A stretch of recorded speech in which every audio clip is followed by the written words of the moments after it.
লেবাননের দক্ষিণাঞ্চলীয় জিবদিন গ্রামে ইসরায়েলি বাহিনীর এক ভয়াবহ ড্রোন হামলায় 2 বাংলাদেশি প্রবাসী কর্মী নিহত হয়েছেন। 11 মে সোমবারের এই হামলায় তাদের সঙ্গে এক সিরীয় নাগরিকও প্রাণ হারিয়েছেন বলে নিশ্চিত করেছেন দক্ষিণ লেবাননে অবস্থানরত সংবাদদাতারা।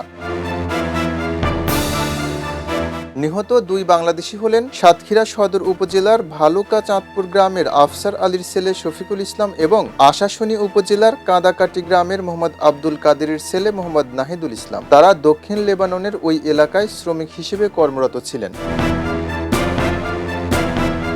স্থানীয় সংবাদ মাধ্যমগুলো জানায়, জিবদিন গ্রামের একটি বাড়ি লক্ষ্য করে ইসরায়েলি ড্রোন থেকে সরাসরি ক্ষেপণাস্ত্র নিক্ষেপ করা হয়। হামলার সময় ওই 3 ব্যক্তি বাড়িতে অবস্থান করছিলেন অথবা বাড়ির কাছাকাছি কাজ করছিলেন। তাৎক্ষণিকভাবে বিস্ফোরণের ফলে ঘটনাস্থলেই তাদের মৃত্যু হয়। এই হামলার মাধ্যমে জিবদিন গ্রামে একই দিনে দ্বিতীয়বারের মতো আক্রমণ চালালো ইসরায়েলি বাহিনী। লেবানন ও ইসরায়েলি সীমান্তে চলমান উত্তেজনার মধ্যে এই প্রাণহানির ঘটনা প্রবাসী বাংলাদেশি কমিউনিটির মধ্যে গভীর শোক ও আতঙ্ক সৃষ্টি করেছে।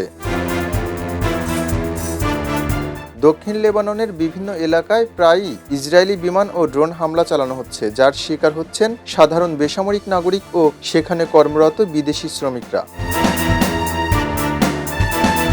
খবরের কাগজ, নিখাত, নির্ভীক, নিরপেক্ষ।